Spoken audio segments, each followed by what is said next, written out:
Hola, muy buenos días a todos nuestros amigos del canal Los Libros Son de Todos. Esta vez vamos a hacer una nueva entrevista para llevarles a ustedes los autores nacionales y sus libros, sus obras y los temas que tratan, para animarles a todos a que leamos y a que nos prestemos estos libros de la biblioteca. Entonces, estamos ahora con Caterín Gallardo. Bienvenida, Caterín. Muchísimas gracias, Javi, muchísimas gracias por la entrevista. Yo feliz aquí de poder compartir pues el pequeño aporte que tienes en tus manos. Sí. Este libro lo escribió Caterín, se llama Las Más Fuertes. Y de este libro es el que vamos a hablar ahora, y es el libro que disponemos obviamente en la biblioteca para prestar a todas las personas. A ver, comenzaremos a hablar, Caterín, de tu libro. Bueno, para mencionar también que tú eres antropóloga, y yo creo que un poco de eso, de tu formación, digamos, se nota obviamente en el libro, porque hay como una recopilación de todo lo que es la vida alrededor del Strongest, pero es como una explosión de cosas, porque es el Strongest como punto central, pero aparecen un montón de vidas. A mí me ha impresionado mucho el libro en el sentido de que te da a conocer muchas vidas de personas, obviamente sobre todo mujeres, y hay mucho esta relación de la madre y la hija, o la hija y la madre. Hay mucha esa relación en muchas de estas historias que están acá. Bueno, comenzaremos a hablar. ¿Cómo diste con la idea para hacer este libro? O sea, ¿cómo se te ocurrió? Seguramente es una cosa de vida tuya, ¿no? Que nos cuentes un poco eso al principio. ¿Cómo surge el libro, no? Bueno, miren, el libro surge a raíz de una ausencia y de un vacío de documentos escritos o documentos visuales sobre la historia del Club The Strongest, pero relacionada a las mujeres específicamente, ¿no? Entonces, yo siempre estaba muy abocada hacia el fútbol. Evidentemente soy hincha de un club, del Club The Strongest, como lo manifestaste también, porque este libro está abocado a ese club. Sin embargo, yo cuando revisaba muchos textos, muchos libros de historia del fútbol en Bolivia y demás, veía pues una ausencia inmensa en relación a las mujeres, ¿no? Y decía, ¿dónde están? Yo creo que se han participado de la historia y que han escrito historia y son protagonistas de la historia, ¿no? Y decía, bueno, empecé a hablar con periodistas deportivos, con historiadores, ¿no? Y ellos me daban algunas señales de alguna deportista por ahí, me decían, se ha escrito en una revista y en algún periódico, ¿no? Entonces, bueno, me fui a revisar ciertas revistas, me fui a las hemerotecas a ver qué había pasado con estas mujeres, ¿no? Entonces hay un vacío y una gran ausencia, y a raíz de eso pues nace esta inspiración y digo, bueno, no, pues, ¿no? Tenemos que empezar a plasmar la historia, que las mujeres sean las que ahora cuenten la historia y sean las protagonistas de la historia, ¿no? Y como tú dices, sí, evidentemente relacionada al Club The Strongest. Este libro está básicamente dividido en 3 partes, si lo podríamos llamar así. La primera parte cuenta la historia del Club The Strongest, pero con la palabra de las mujeres, con los latidos, con el pensar, el sentir de las mujeres strongistas. Hay una segunda parte que se aboca más a lo político, a lo social, a las demandas sociales, ¿no? Porque este libro también nace a raíz de esa demanda social, política, cultural, ¿no? De poder visibilizar la historia de las mujeres. Entonces se cuentan hermosas historias en esa segunda parte, como te digo, abocada más a lo político, a la reflexión, al análisis de lo que vive la mujer dentro del deporte, dentro del fútbol y dentro del club en este caso, ¿no? Y hay una tercera parte que ha sido muy linda porque como que he querido abrir las puertas a que no solo yo ponga esta palabra escrita en el libro, sino sean otras voces también, ¿no? Invitar a las otras mujeres a que puedan plasmar su sentir y su pensar en el libro. No quería que el libro tenga una mirada tan sesgada, digamos, ¿no? Solo la mía, sino que darle oportunidad a estas otras mujeres para expresar, hombres y mujeres, porque si tú bien revisas el libro, te vas a encontrar que hay otros personajes, varones en este caso, que también cuentan historias, ya sea de sus abuelas, de sus madres, de sus hermanas o de su pareja también, ¿no? Que ha marcado historia, o de alguna mujer que recuerden importante a lo largo de la historia. Entonces, básicamente está dividido en esas tres partes el libro, ¿no? Y como te digo, nace a raíz de esta ausencia, de este vacío histórico que también no se había plasmado en un libro, ¿no? Sí, sí, totalmente, ¿no? Creo que es el único libro hasta el momento escrito re, recapitulando, digamos, todo lo que es el aporte de las mujeres al deporte en Bolivia. Me parece que debe ser el único realmente, ¿no? Y en este caso relacionado al Strongest, ¿no?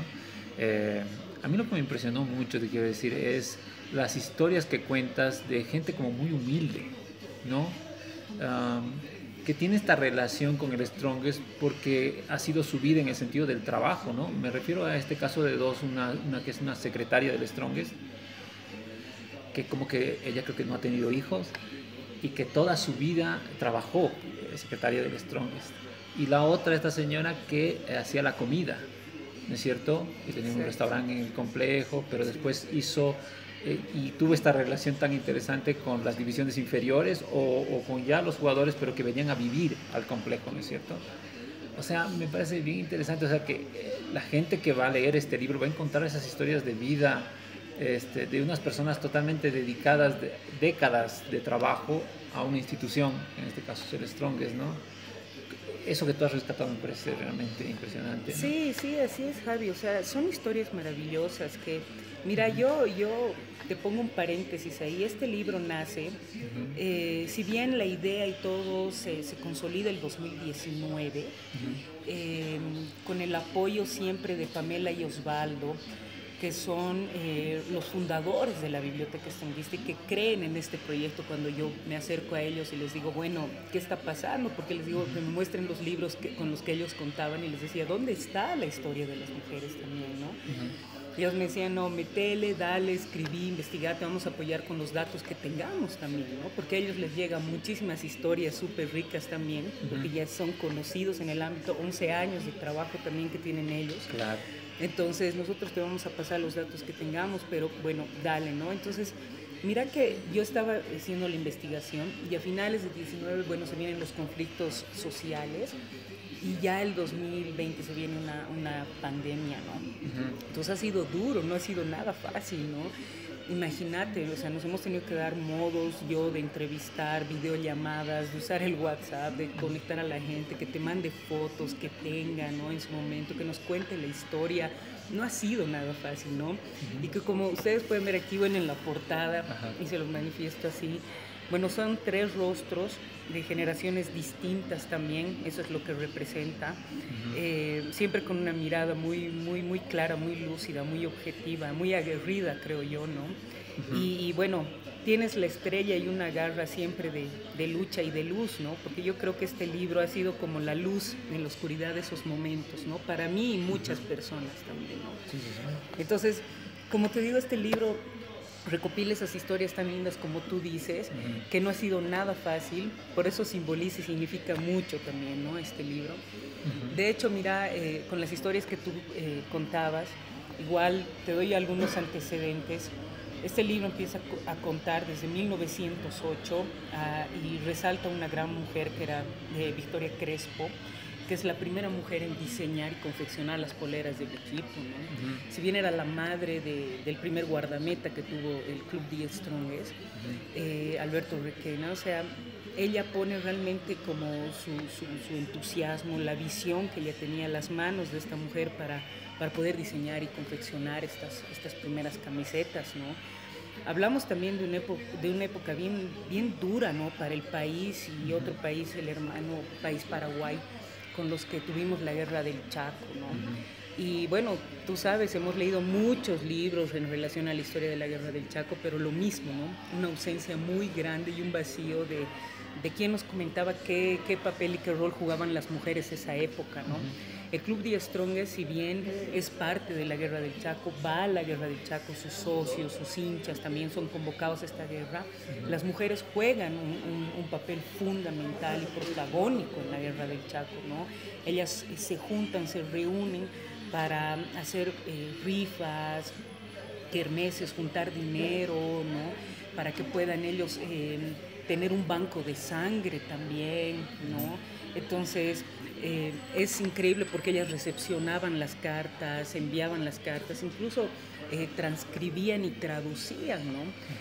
La Guerra del Chaco sí, evidentemente es una etapa muy fuerte porque también se juntan también lo intercultural del país, ¿no? Llega el occidente, el oriente, se va hacia el Chaco, y tú sabes que muchos idiomas originarios pues no se comprendían, no se entendían, entonces venía gente de otros lugares a la sede de la Colón que tiene el Club The Strongest para poder expresar, enviar alguna carta a su hijo, ¿no? En un idioma originario, y muchas de estas mujeres también transcribían, traducían, digamos así, para mandar las cartas en su momento, ¿no? Entonces, papeles fundamentales en esa época y que nosotros las resaltamos ahí. Imagínate que también resaltamos muchos símbolos importantes para el club, también relacionado a lo femenino, ¿no? Sí, sí. Y esa parte también le hemos querido resaltar, porque si bien el Club The Strongest, por ejemplo, ha estado muy relacionado a la Virgen de Copacabana, por ejemplo, ¿no? Como esta deidad en lo católico, en la religión católica, hay antecedentes muy lindos porque si bien el club va hacia este sector, la península de Copacabana, antiguamente este lugar donde está la iglesia de Copacabana era un centro ceremonial importante para nuestras culturas ancestrales, pero muy relacionadas a las deidades también femeninas, ¿no? Al agua, ¿no? Ahí está la Pachamama, la fertilidad, ¿no? Donde se hacían ceremonias, por eso te digo, rituales muy importantes. Entonces tiene una importancia ceremonial, energética este lugar, que de alguna u otra manera ya con la colonización y demás, bueno, y las creencias religiosas, hay un sincretismo importante hoy en día, pero no deja de ser un lugar importante y con símbolos, creencias, costumbres para nosotros, ¿no? Claro, Y nosotras. Y ahí tú hablas de la chañita y de la vicuña, ¿no es cierto? Exacto, como exacto. símbolos, primeros símbolos del Strongest. Que después viene el tigre, ¿no? Que ahora como que ya se ha consolidado el tigre como el símbolo del Exacto, uno de los símbolos importantes, creo yo, ¿no? Porque eso es lo rico de la historia, ¿no? Cuando no te quedas solamente con algo y vas ampliando tu conocimiento y ves que mucha gente a lo largo del tiempo ha construido realmente una historia agarrándose de estas pequeñas cosas, ¿no? Como tú decías, la chañita, la vicuña, ¿no? Símbolos importantes, además, para el lugar, el contexto de donde nos desenvolvemos, ¿no? Y estamos nosotros. Claro, tiene una relación como muy andina, ¿no? También. Porque son animales netamente andinos, Exacto, que luego viene exacto. también el cóndor. Exacto. Y bueno, lo que decías, la relación con los pueblos indígenas, digamos, ¿no? El grito de guerra, pues, ¿no? Que es en Exacto. Aymara, ¿no? Exacto. Otras cosas. Y luego viene la guerra del Chaco y todo ese conflicto. Y creo que después otro conflicto muy importante, que, bueno, no conflicto, pero momento, digamos, de tragedia, es lo de Biloco, del 69. Exacto. Y como veo que en tu libro también es como que es un punto nodal, porque muchas de las historias como parten de ahí, digamos, ¿no? De ese momento medio trágico. Marina Azcárraga, la gente que empieza a trabajar alrededor de eso para levantar, digamos, el equipo un poquito después de eso, ¿no? No, sin duda, imagínate, yo creo que es de los pocos equipos que en el mundo que ha vivido semejante tragedia y que ha perdido a todo su plantel, ¿no? Creo que sucedió en Inglaterra, en Perú, no hace mucho en Brasil, ¿no? Esta tragedia que se llegó a vivir nosotros el 69, y nuevamente nacen ahí las filiales femeninas, ¿no? Que era importante resaltarlo también. ¿Qué pasaba con las filiales femeninas? Era un grupo de mujeres que había apostado por el club, sin duda muchas de ellas esposas de los dirigentes que no habían tenido su lugar protagónico, pero eran pues, protagonistas, ¿no? lo mismo, ¿no? Se encargaban de poder organizar a los equipos, de poder ver cómo se iban a instalar, del tema de las comidas, de que el Stronger tenga pues un plano realmente establecido económicamente, ¿no? Y que no se mueva eso, ¿no? Como que siempre la mujer relacionada con este mundo administrativo, económico, ¿no? Tal vez una característica que también se refleja en esto que estás diciendo, ¿no? Como que ellas, me acuerdo, haciendo rifas, haciendo eventos, haciendo kermeses para recaudar, ¿no? Claro. Que claro, o sea, era también lo que se les permitía hacer, si te das cuenta, ¿no? Porque el fútbol en sí es un campo durante años habitado solamente por la parte masculina, ¿no? Pero ellas estaban ahí siempre colaborando, ¿no? Y engrandeciendo también a un club. Entonces, llega este accidente de Biloco que ha sido realmente durísimo. Y como tú mencionabas, Marina Azcárraga, que yo creo que es un símbolo realmente que merece ser homenajeado, porque es otra de las mujeres que ha dedicado su vida al club, ¿no? Yo conversaba con sus hijos y ellos me decían, sí, o sea, ella hacía todo, se levantaba, iba al club, ¿no? Nos llevaba de la mano de niños, iba al club, o sea, era de lunes a sábado, ¿no? De lunes a sábado, era impresionante lo que hacía Marina, ¿no? Cuando se llega la tragedia, ella es una de las mujeres que se traslada hasta el centro minero Biloco para reconocer los cadáveres, para que sean trasladados, bueno, ya cenizas, imagínate, hasta la ciudad de La Paz, para organizar a los familiares, para dar las misas, para conseguir el dinero, para poder darles, no sé, una sepultura digna, ¿no? Y bueno, imagínate, había que devolver el dinero a las familias, había que ver cómo se podían organizar ellos para que no sufra el club realmente una decadencia, ¿no? Imagínate cuánto se había perdido, no solo lo económico, ¿no? Era el sentimiento de que todo se estaba hundiendo, ¿no? Como que todos nos estábamos enterrando en ese momento. Entonces es Marina quien une estas filiales junto a Betsabe Hurtado, que es otra gran mujer también que la mencionamos en el libro, y otras grandes mujeres, ¿no? Que no me quiero olvidar, pero están escritas, están aquí ya plasmadas en el libro como protagonistas. Entonces es evidentemente, como tú señales, es un episodio sumamente importante. Yo creo que para todo el país y para el mundo, ¿no? Es de los pocos equipos que, imagínate, va a una guerra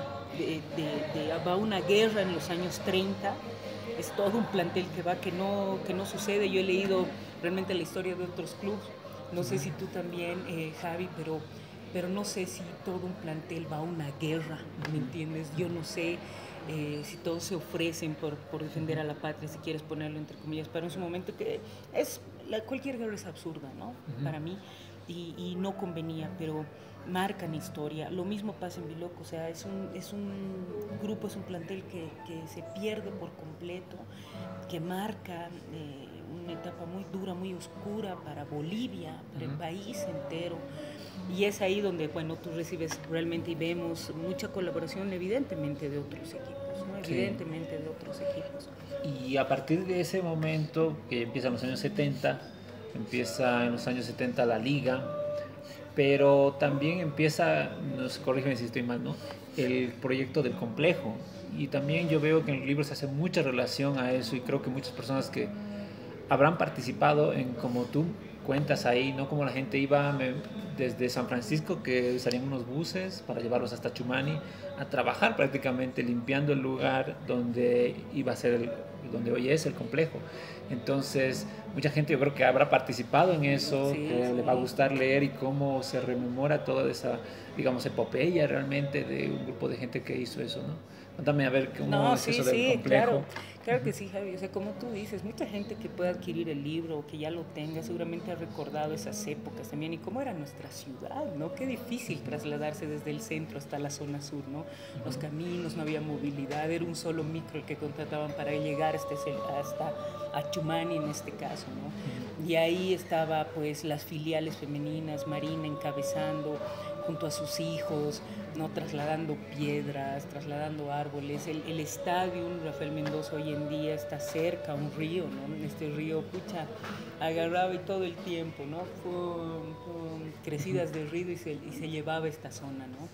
Entonces era poner, ellas estaban encargadas de poner unos árboles para que el río, digamos, no llegue con tanta fuerza y no se lleve esta parte del terreno donde querían construir el estadio, ¿no? Hay una imagen muy linda donde las ves a algunas mujeres cargando justamente piedras. Y yo decía, tal cual, o sea, y de manera literal, fueron ellas con picota y pala a construir el complejo de Achumani, ¿no? El complejo que sin duda es un orgullo, es un patrimonio paceño, boliviano, ¿no? Ya de todos nosotros que podemos disfrutarlo hoy en día, ¿no? Y ahí estaban como tú dices, las mujeres en este maravilloso emprendimiento que hoy en día, como te digo, lo tenemos, lo podemos ver, disfrutar. Marina, junto a otras mujeres también, logró que exista esta como residencia donde podían llegar los jugadores de otros lugares o de otros departamentos o de otros países, no tenían dónde vivir, entonces que haya unos pequeños cuartos o un inicio para que ellos puedan estar ahí, ¿no? Hay una foto también que logramos conseguir donde está Marina con uno de los jugadores y ella les está ofreciendo unos cafés, unos mates, digamos, ¿no? Como fue, sí, muy maternal en ese sentido, pero siempre muy al pendiente de todo, ¿no? Muy al pendiente de todo lo que sucedía, la parte administrativa, como bien lo señalabas, cómo se estaban organizando. Hay una anécdota igual muy linda de cómo iban construyendo la primera piscina, ¿no? En el complejo de Achumani, pero ahí estaban las filiales femeninas y que fue realmente maravilloso, ¿no? Claro. Y luego, digamos, como la parte de administrativo, del trabajo que se hizo en la zona, pero luego está la parte deportiva, en que también entran las mujeres. Y se menciona que, bueno, una de las entrevistadas, me parece que es la que menciona de que antes del comienzo de la Liga, el 77, había más otros deportes aparte del fútbol. Exacto. En el club. Sí. Y que en esos deportes había mucha participación de mujeres. Sí, mira que logramos conseguir como un artículo de un periódico donde menciona a la gran nadadora Vita Izaguirre, ¿no?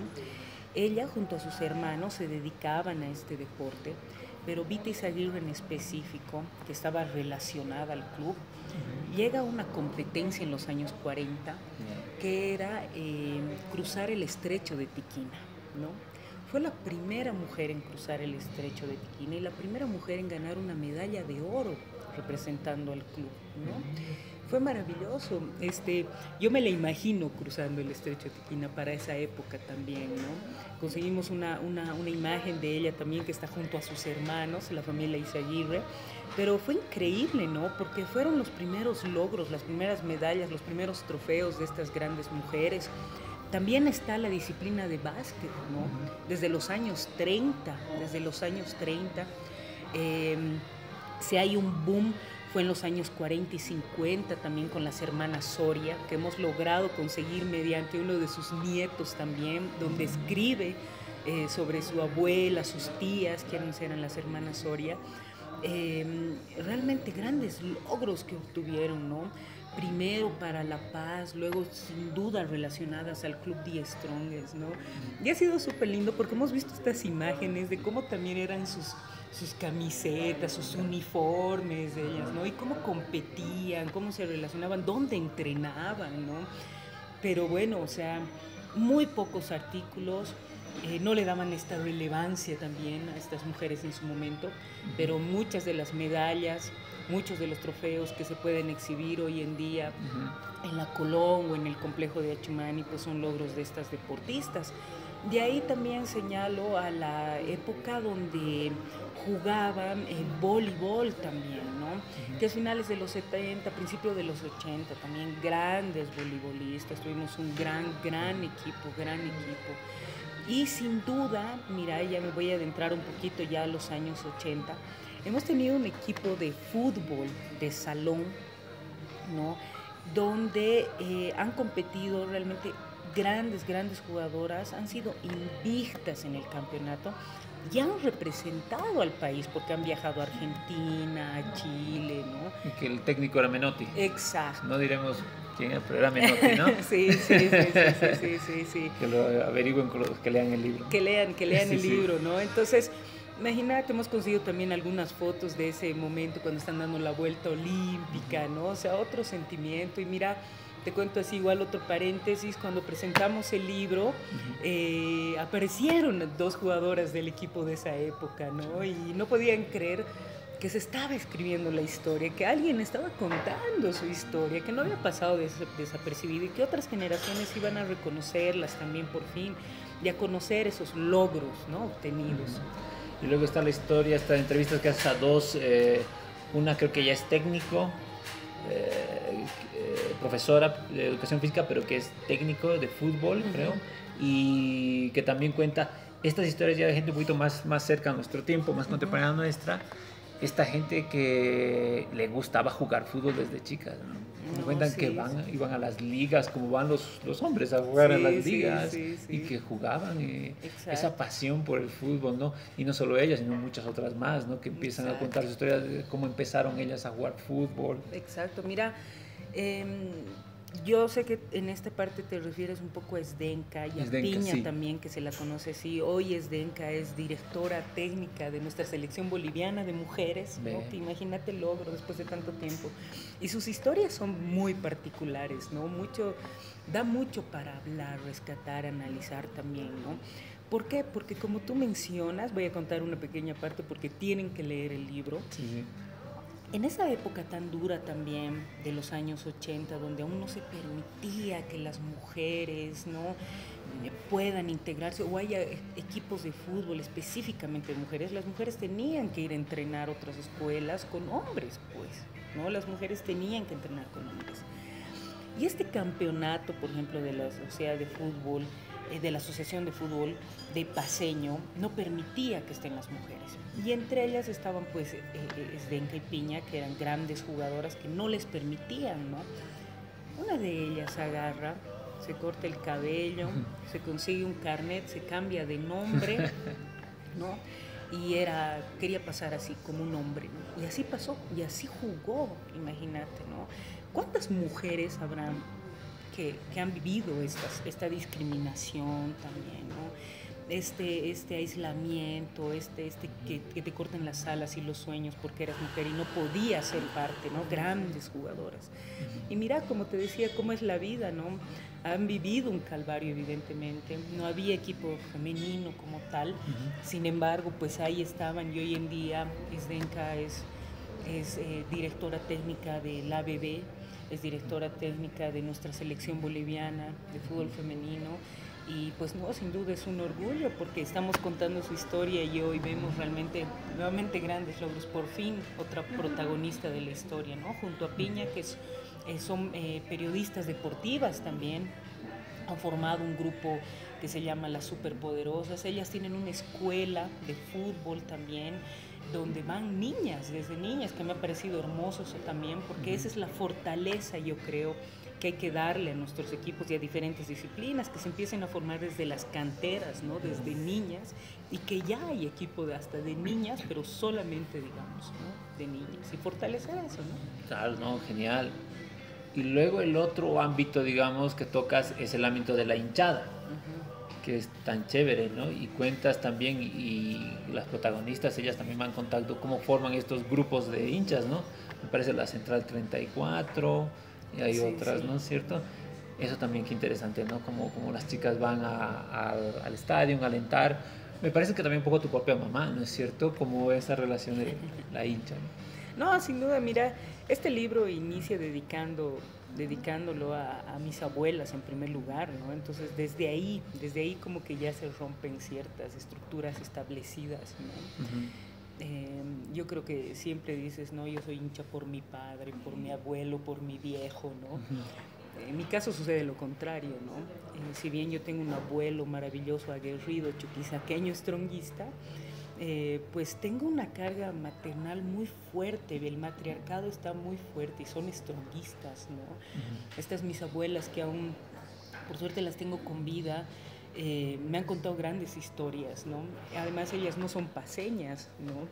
Vienen de otros lugares, de Potosí, del Beni, pero contándome sus historias relacionadas al club, que también ha sido maravilloso. Entonces, ya desde ahí, ¿no? Y sin duda, yo soy hincha por mi madre también, ¿no? Yo siempre digo, vengo de un vientre atigrado también, ¿no? Que me parece maravilloso y digno ante todo de rescatarlo, ¿no? Digno de rescatarlo. Entonces, como tú dices, no solo una historia mía que necesitaba contarlo también ahí, sino historia de grandes hinchas que cuentan pues su sentir y su pensar, que no es igual que un hincha varón, no es igual, no es lo mismo que un hincha hombre, no es lo mismo, por muchas cosas, justamente por lo que te decía, es un campo y un contexto habitado durante años solo por la presencia masculina, ¿no? Solo por los hombres. Entonces, qué difícil llegar a entrar a una barra, qué difícil armar tu propia barra, qué difícil construir tu bandera, qué difícil ir a un estadio sin ser acosada, sin que te metan mano, sin que escuches insultos que te agredan a ti también, ¿no? Como juegas como mujercita, o maricón, o por qué pateas como mujer, ¿no? Entonces tú como hincha vas y aunque estás alentando a ese mismo equipo, te sientes ofendida, ¿no? Te sientes agredida.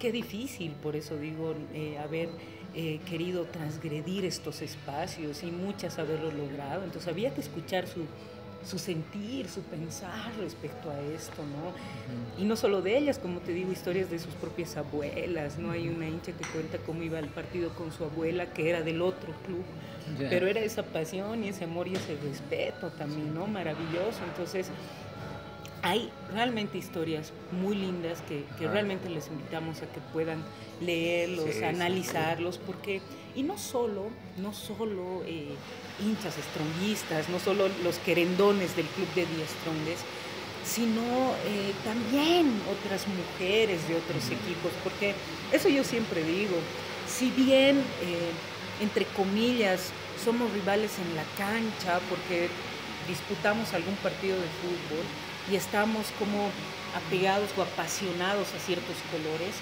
sobre todo a las mujeres nos unen otras luchas, otros objetivos, ¿no? De las cuales muchas veces nosotros somos víctimas. Como te había comentado también en parte de ese libro, hay una demanda muy fuerte, y es que en un partido contra Aurora, por ejemplo, en Cochabamba, fueron unas chicas stronguistas con sus poleras al estadio, ¿no? Y fueron agredidas, ¿no? Fueron violentadas, les obligaron a sacarse las poleras, ¿no? Las dejaron así en ropa interior, les robaron sus celulares, ¿no? Eso se filmó, filmaron ellos mismos, se filmó, había antecedentes, evidencias ya de todo eso. Ellas por miedo, por temor, como ocurre siempre cuando la mujer sufre violencia, tenían miedo de ir a denunciar. Entonces la misma policía como que en ese momento dijo, no podemos, o sea, nos hemos agarrado algunos, pero ya no podemos proseguir con esto porque no han venido a denunciar, ¿no? Las que han sido agredidas. Entonces yo digo, esto pasa siempre, ya ha sucedido siempre, este es solo un ejemplo, ¿no? Y siempre decimos para que nunca más vuelva a suceder, ¿no? No queremos que vuelvan a suceder estas agresiones, ni por un lado ni por el otro, ¿no? Nosotros deberíamos sentirnos libres de ir a una cancha, ¿no?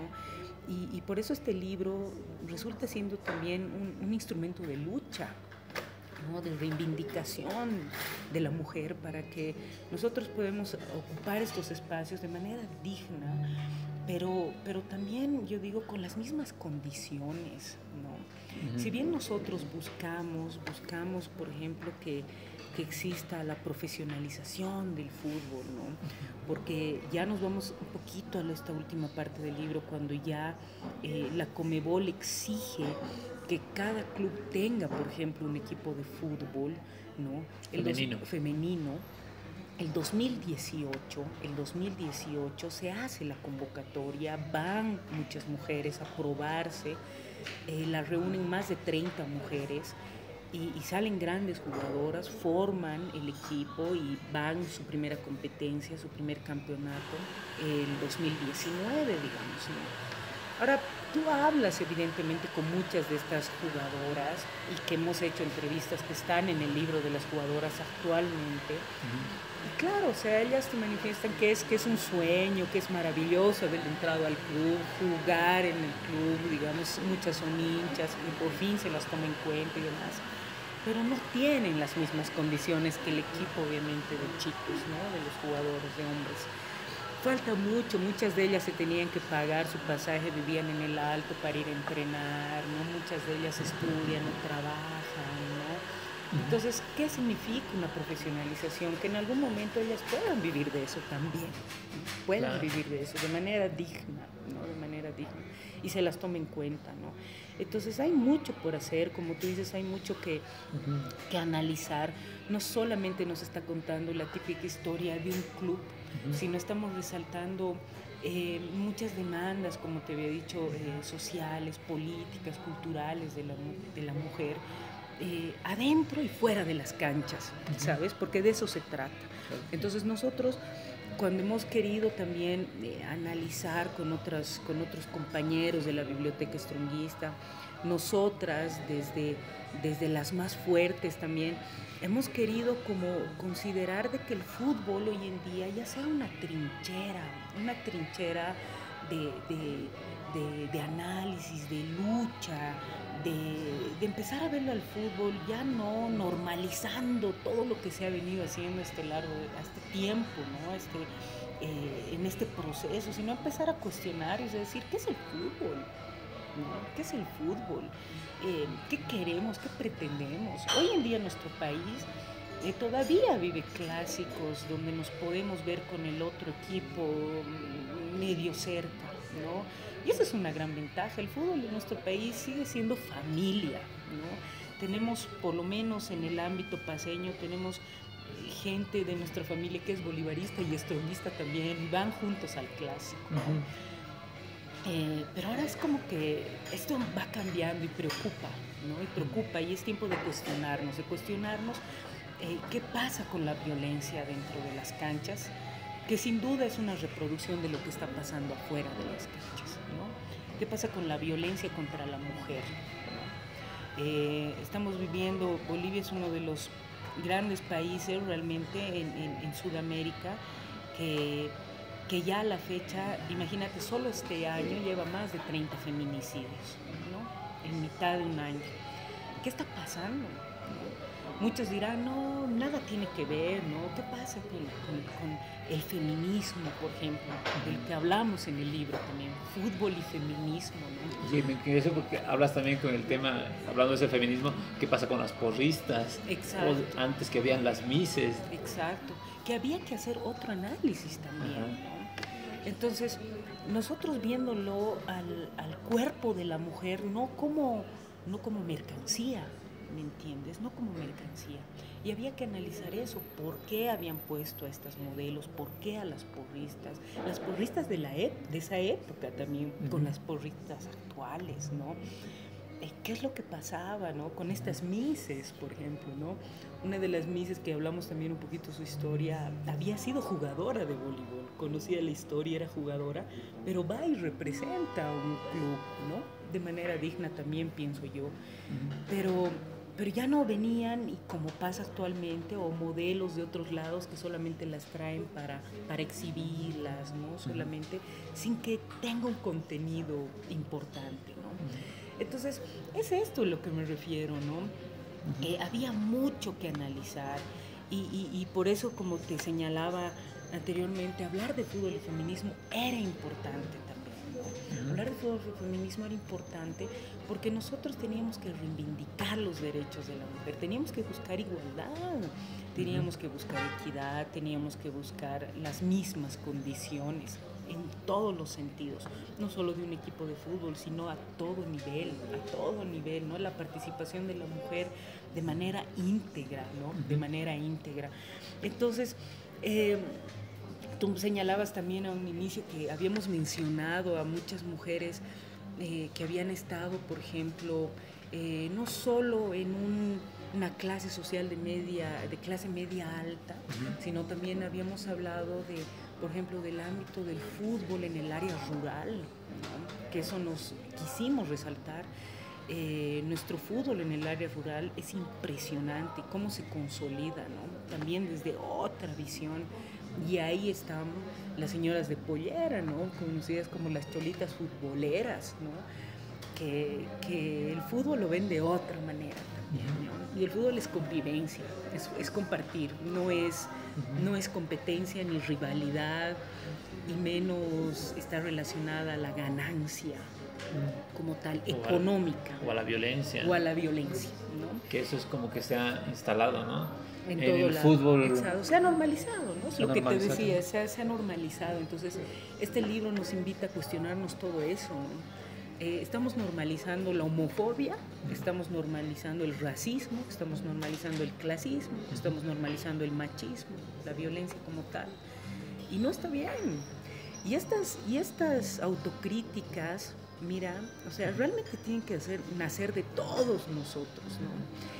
Nos han contado una historia, sabemos que hay una historia, pero es importante cuestionarla, es importante saber si está bien o no, o sea, mencionar, por ejemplo, en el Stronger se ha manejado mucho el término de cholis, ¿no? Los cholis, ¿no? Y los gritos, y ahí están todos los que íbamos a la barra o que podíamos gritar, ¿no? Dejemos de decir, claro, o sea, que se deje, no sé si claro, se ha dejado, pero hay que... Entonces hay que cuestionarnos, y ahí ponemos en el libro también, ¿no? ¿De dónde viene el término cholo, el cholaje? ¿No? Había que analizarlo. ¿Por qué choli? ¿Cuándo nace? ¿En qué momento? O sea, tú lo dices como algo despectivo, porque eso es lo que no se permite, ¿me entiendes? No despectivo, ¿no? Yo me había puesto a pensar, ¿qué pasa cuando una mujer pollera va al estadio, una stronguista, y escucha, ¿no? Y estos cholis y estos, ¿no? ¿Cómo se sentirá? Entonces, muchos me han cuestionado también, que me decían, no, Caterina, es que no se refiere a esto, se refiere al otro. Yo digo, dejemos también de justificar esa manera peyorativa, discriminativa de manifestarnos ante el otro. No hace falta. Cuando tú realmente conoces la historia, Javi, cuando te cuestionas y realmente tienes mucha autocrítica, estás seguro de ese amor que le tienes a esos colores y a su historia, y estás orgullosa y orgulloso de eso, y no hace falta que humilles al otro, ¿me entiendes? No hace falta que denigres, no hace falta. Yo creo que conocer la historia te hace mucho más grande y, como decía, te hace mucho más fuerte. Claro. Hemos resaltado historias maravillosas como la de Remedios Loza, ¿no? Que me tocó la oportunidad de entrevistarla a su hija en plena pandemia, imagínate, en plena pandemia. Y te cuento así nomás como anécdota, ¿no? Yo sabía que Remedios Loza era una hincha stronguista, así, acabada. Y la llamo y le digo, necesito hacer una entrevista, que me cuentes. Y me dice, mira, Caterine, cómo es la vida. Me has pillado en el momento que estoy entrando al cuarto de mi mamá después de casi un año y estoy empezando a sacar sus cosas, ¿no?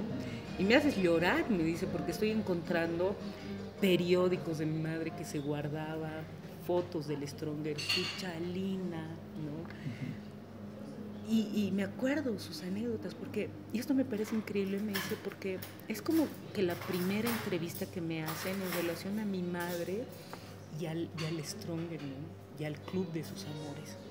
Porque siempre era la Remedios Loza política, la Remedios Loza relacionada con DEPA, ¿no? Y nadie me había hablado también me había preguntado de ese amor que le tenía, ¿no? Al fútbol en general, ¿no? Al fútbol, al club, ¿no? Entonces fue súper lindo rescatar eso, ¿no? Y la visión y la mirada que ella tiene también muy aymara, ¿no? Muy aymara también, ¿no? Entonces mira esa diversidad que te puede presentar un club y su historia, y sobre todo a estas mujeres como protagonistas, ¿no?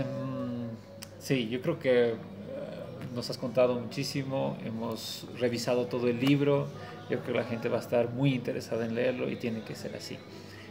Ya para terminar, Caterine, lo que te pediría es que nos des un último mensaje, algo más que quieras decirnos, y nada más, con eso estaríamos terminando.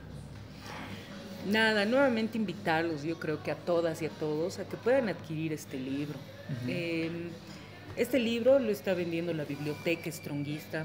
Ustedes pueden entrar al Facebook, ¿no?, donde está la Biblioteca Strongysta, o al Facebook de Las Más Fuertes también, para cualquier información. A la vez pueden prestarse realmente de este hermoso proyecto que tiene, que tiene Javi, de este hermoso proyecto, ¿no?, que los libros son de todos. Me ha encantado la idea porque he visto que el primer libro que se prestó fue un niño. Y fue este. Y fue este, ¿no? Entonces, como que son pequeños detalles que te llenan, ¿no? Que te llenan y te emocionan y dices, hay gente que todavía, digamos, ¿no? Está como que le llama la atención. Era un niño, yo digo, pueden llamarle la atención los colores, la figura, no importa, pero está en sus manos, ¿no? Y qué hermoso que los libros son de todos, puedan llegar a las villas, a los lugares más alejados también de la ciudad, donde yo sé, peor en esta época, hay mucha gente que tal vez no cuenta con los recursos económicos para comprarse un libro, pero miren, aquí tienen a Javi, a su equipo, a su maravilloso equipo, que está apostando por prestar los libros. Entonces yo los invito a que realmente lo puedan adquirir, le den una revisada, una leída. Nosotros siempre prestas para que podamos debatir en su momento, porque al final lo que hemos dicho, ¿no, Javi? No queremos que se quede en un libro, no queremos que se quede en un libro, queremos que sea un proyecto más grande, que genere eso, que genere espacios de debate, ¿no? Que genere espacios de análisis, que podamos conocer la mirada, el sentir y el pensar de otras mujeres también, de otros equipos, ¿no?, de otros lugares. Y pues nada, que sigamos construyendo, porque de eso se trata también, ¿no? De deconstruir la historia para volverla a construir con más fuerza. Listo, entonces muchas gracias, Catherine, por estar con nosotros, por aceptar esta invitación, esta entrevista. Y ya saben, cualquier persona que quiera prestarse el libro, lo tenemos en la biblioteca. Vamos a estar avisando en nuestro Facebook también, donde estamos cada fin de semana. Nada más y hasta una próxima oportunidad. Chao, chao.